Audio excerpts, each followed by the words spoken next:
आज हम आपको उस स्त्री के बारे में बताने जा रहे हैं जो कभी जीवन की सबसे कठिन परिस्थितियों से गुजरने के बाद भी टूटती नहीं, बल्कि और अधिक शांत, गहरी और रहस्यमयी बन जाती है।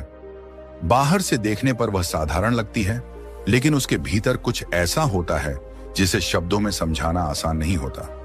लोग उसे कमजोर समझने की भूल कर लेते हैं, लेकिन समय के साथ उन्हें एहसास होता है कि वह स्त्री किसी अदृश्य शक्ति से जुड़ी हुई है।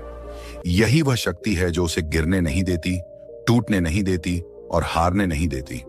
और यही वह रहस्य है जिसे दुनिया अक्सर समझ नहीं पाती, कि जब एक स्त्री आध्यात्मिक बन जाती है तब उसे कोई भी तोड़ नहीं सकता।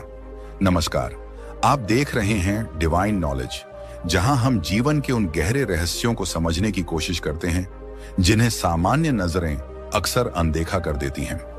आज हम एक ऐसे रहस्य के बारे में बात करने जा रहे हैं जो जितना गहरा है उतना ही शक्तिशाली भी है। यह रहस्य है एक आध्यात्मिक स्त्री की शक्ति का। वह शक्ति जो शोर नहीं करती लेकिन पहाड़ों को भी हिला सकती है।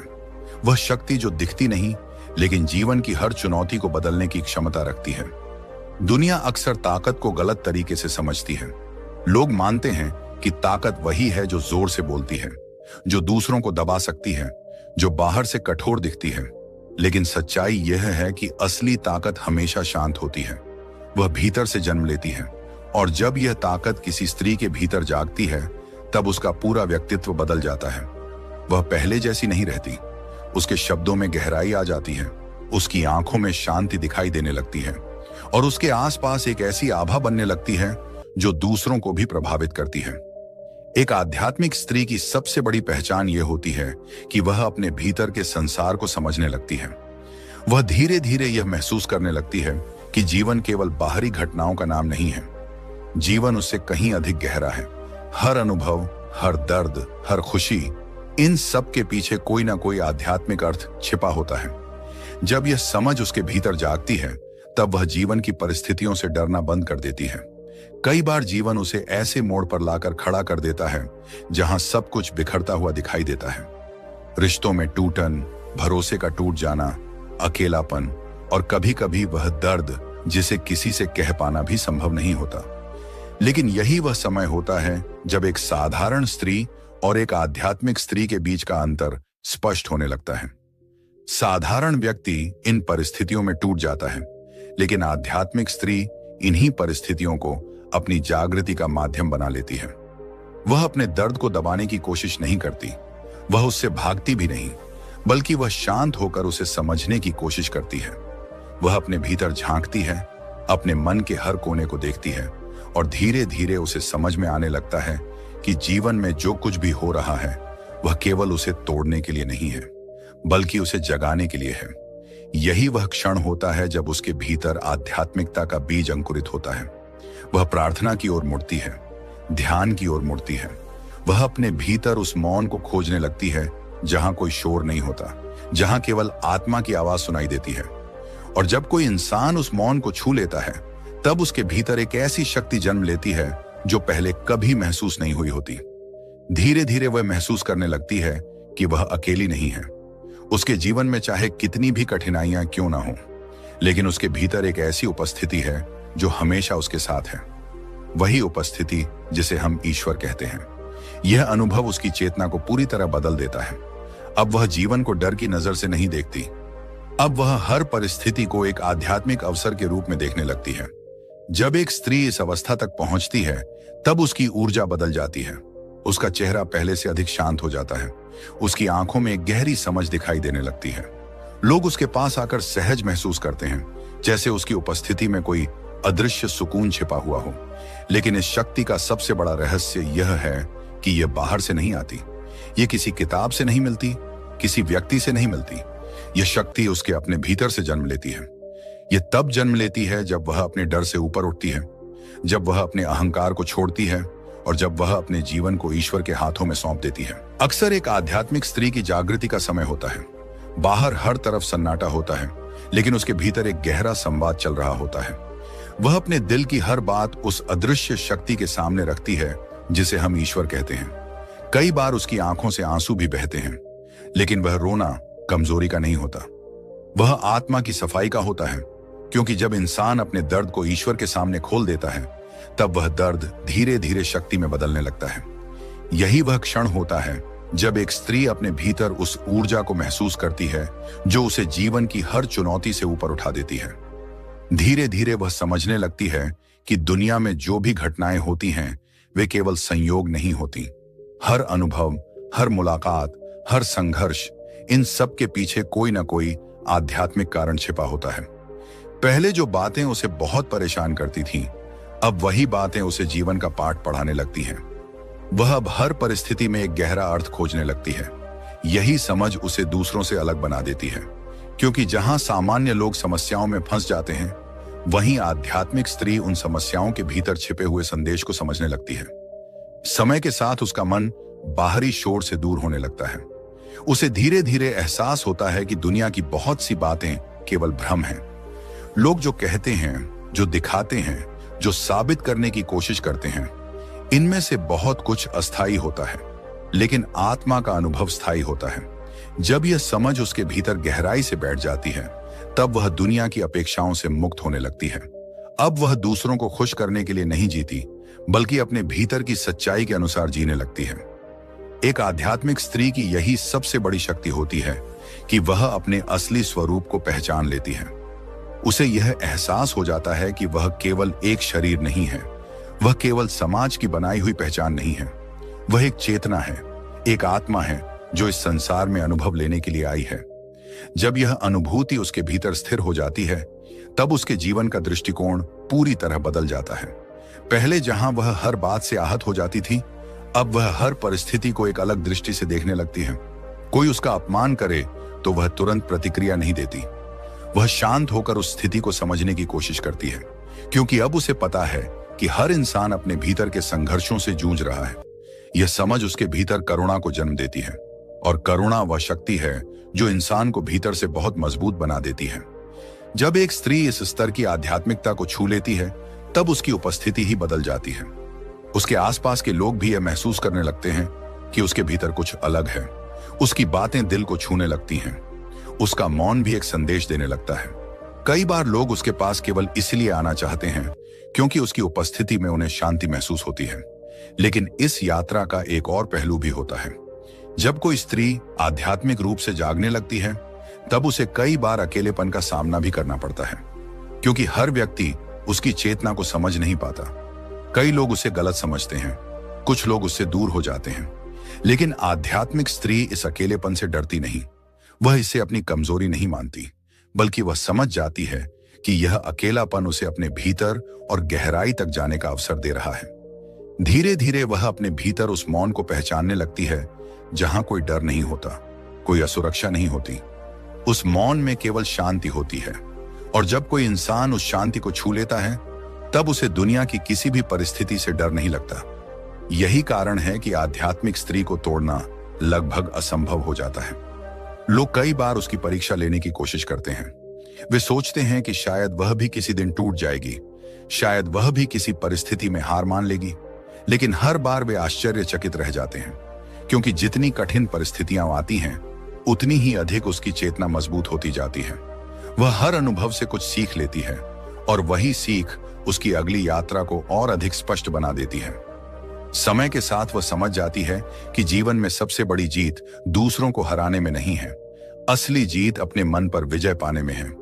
जब इंसान अपने भीतर के डर, क्रोध, ईर्ष्या और अहंकार को समझने लगता है, तब वह धीरे धीरे उनसे मुक्त होने लगता है। यही मुक्ति उसे अटूट बना देती है। एक आध्यात्मिक स्त्री के जीवन में ध्यान का बहुत बड़ा महत्व होता है। ध्यान केवल आंखें बंद करके बैठने का नाम नहीं है। ध्यान वह अवस्था है जहां मन धीरे धीरे शांत होने लगता है। जब मन शांत होता है, तब आत्मा की आवाज सुनाई देने लगती है। यही आवाज उसे सही दिशा दिखाती है।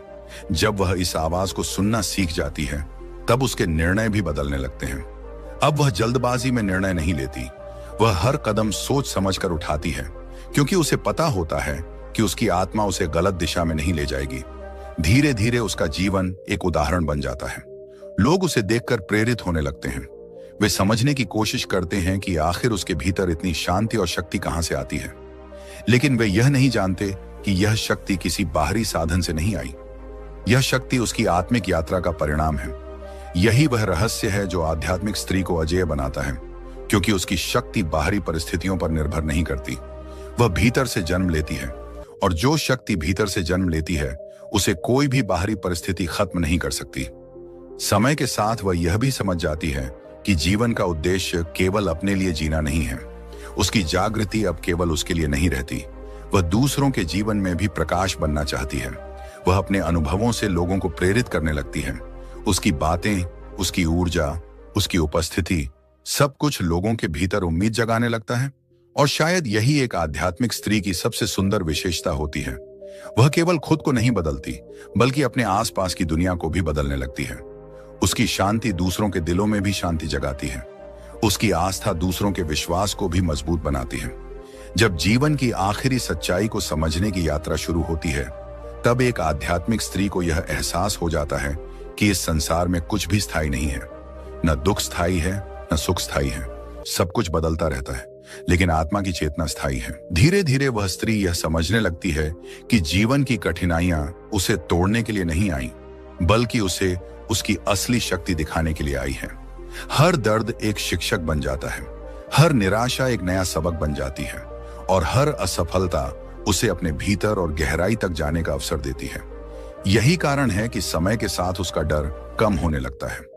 अब वह जीवन से भागती नहीं, बल्कि जीवन को स्वीकार करती है। जब कोई स्त्री इस स्वीकार करने की अवस्था में पहुंच जाती है, तब उसके भीतर एक अनोखी शांति जन्म लेती है। यह शांति बाहरी परिस्थितियों से नहीं आती, यह भीतर की समझ से आती है। वह समझ जाती है कि इस संसार में जो भी हो रहा है वह एक बड़ी योजना का हिस्सा है। और जब इंसान इस सत्य को स्वीकार कर लेता है, तब उसके भीतर से संघर्ष की जगह विश्वास जन्म लेने लगता है। विश्वास, यही वह शक्ति है जो एक आध्यात्मिक स्त्री को अटूट बनाती है। जब उसका विश्वास ईश्वर में गहरा हो जाता है, तब उसे यह डर नहीं रहता कि जीवन में क्या होगा। उसे पता होता है कि चाहे परिस्थितियां कैसी भी क्यों ना हो, कोई अदृश्य शक्ति हमेशा उसका मार्गदर्शन कर रही है। यही विश्वास उसे हर अंधेरे समय में भी आगे बढ़ने की ताकत देता है। धीरे धीरे वह यह भी समझने लगती है कि जीवन का असली उद्देश्य केवल अपने लिए जीना नहीं है। जब उसकी चेतना जागती है, तब उसका दिल भी बदलने लगता है। अब वह केवल अपनी खुशियों के बारे में नहीं सोचती, वह दूसरों के दर्द को भी महसूस करने लगती है। उसकी करुणा गहरी हो जाती है। वह लोगों की मदद करना चाहती है, उन्हें समझना चाहती है, और जहां तक संभव हो सके उनके जीवन में प्रकाश लाना चाहती है। यही वह अवस्था होती है जहां एक आध्यात्मिक स्त्री केवल एक व्यक्ति नहीं रहती, वह एक ऊर्जा बन जाती है। उसकी उपस्थिति ही लोगों को प्रेरित करने लगती है। जब कोई व्यक्ति उससे मिलता है तो उसे लगता है जैसे उसके दिल का बोझ थोड़ा हल्का हो गया है, जैसे उसके भीतर एक नई उम्मीद जन्म ले रही है। कई बार लोग उससे पूछते हैं कि तुम्हारे भीतर इतनी शांति कैसे है, तुम इतनी मजबूत कैसे हो? लेकिन वह केवल मुस्कुरा देती है, क्योंकि वह जानती है कि इस सवाल का जवाब शब्दों में देना आसान नहीं है। यह शक्ति किताबों से नहीं मिलती, यह अनुभव से मिलती है। यह तब मिलती है जब इंसान अपने भीतर के अंधेरे से गुजरता है और फिर उस अंधेरे में भी प्रकाश खोज लेता है। समय के साथ उसकी आध्यात्मिक यात्रा और भी गहरी हो जाती है। अब ध्यान उसके जीवन का हिस्सा बन जाता है। वह हर दिन कुछ पल अपने भीतर के मौन में बिताती है। उसी मौन में उसे ईश्वर का स्पर्श महसूस होता है। वही मौन उसे याद दिलाता है कि वह अकेली नहीं है। धीरे धीरे उसकी आत्मा में एक स्थिरता आ जाती है। अब परिस्थितियां चाहे जैसी भी हों, उसका मन जल्दी विचलित नहीं होता। लोग उसकी आलोचना करें या उसकी प्रशंसा करें, वह दोनों को समान भाव से स्वीकार करती है, क्योंकि अब उसकी पहचान दूसरों के शब्दों से नहीं, बल्कि उसके भीतर की चेतना से बनती है। यही वह अवस्था है जहां से उसकी असली स्वतंत्रता शुरू होती है। अब वह किसी के विचारों की कैदी नहीं रहती। अब उसे किसी की स्वीकृति की आवश्यकता नहीं होती। उसका आत्मविश्वास भीतर से आता है, और जब आत्मविश्वास भीतर से आता है, तब उसे कोई भी हिला नहीं सकता। धीरे धीरे वह समझ जाती है कि जीवन में सबसे बड़ी जीत दूसरों को हराने में नहीं है, सबसे बड़ी जीत अपने मन पर विजय पाने में है। जब इंसान अपने भीतर के डर, क्रोध और अहंकार को समझ लेता है, तब वह उनसे मुक्त होने लगता है। यही मुक्ति उसे वास्तव में शक्तिशाली बनाती है, और शायद यही कारण है कि एक आध्यात्मिक स्त्री को कोई तोड़ नहीं सकता, क्योंकि उसकी शक्ति बाहरी दुनिया से नहीं आती, वह भीतर से जन्म लेती है। वह आत्मा से जन्म लेती है, और आत्मा की शक्ति को कोई भी परिस्थिति खत्म नहीं कर सकती। जब उसकी यात्रा इस समझ तक पहुंचती है, तब उसे यह एहसास हो जाता है कि उसकी जिंदगी का असली उद्देश्य क्या है। अब वह केवल अपने लिए नहीं जीती, वह अपने अनुभवों से दूसरों के जीवन में भी प्रकाश फैलाना चाहती है। वह लोगों को यह बताना चाहती है कि चाहे जीवन कितना भी कठिन क्यों न लगे, हर इंसान के भीतर एक ऐसी शक्ति छिपी हुई है जो उसे हर अंधेरे से बाहर ला सकती है। और यही वह संदेश है जो हर आध्यात्मिक स्त्री अपने जीवन से देती है। वह कहती है कि असली शक्ति बाहरी दुनिया में नहीं है, असली शक्ति हमारे भीतर है। जिस दिन हम अपने भीतर की उस शक्ति को पहचान लेते हैं, उसी दिन हमारी जिंदगी बदल जाती है, क्योंकि उस दिन हमें यह एहसास हो जाता है कि हम परिस्थितियों के गुलाम नहीं हैं, हम अपने भाग्य के निर्माता हैं। और जब आत्मा जाग जाती है, तब दुनिया की कोई ताकत उसे रोक नहीं सकती। यही इस पूरी यात्रा का सबसे सुंदर सत्य है कि जब एक स्त्री अपनी आत्मा से जुड़ जाती है, जब उसका विश्वास ईश्वर से गहरा हो जाता है, तब वह अटूट बन जाती है। तब उसे कोई तोड़ नहीं सकता, कोई हरा नहीं सकता। और इसी संदेश के साथ डिवाइन नॉलेज आपको याद दिलाना चाहता है कि हर इंसान के भीतर एक दिव्य शक्ति छिपी हुई है। जब हम उस शक्ति को पहचान लेते हैं, तब जीवन केवल संघर्ष नहीं रहता, वह एक आध्यात्मिक यात्रा बन जाता है।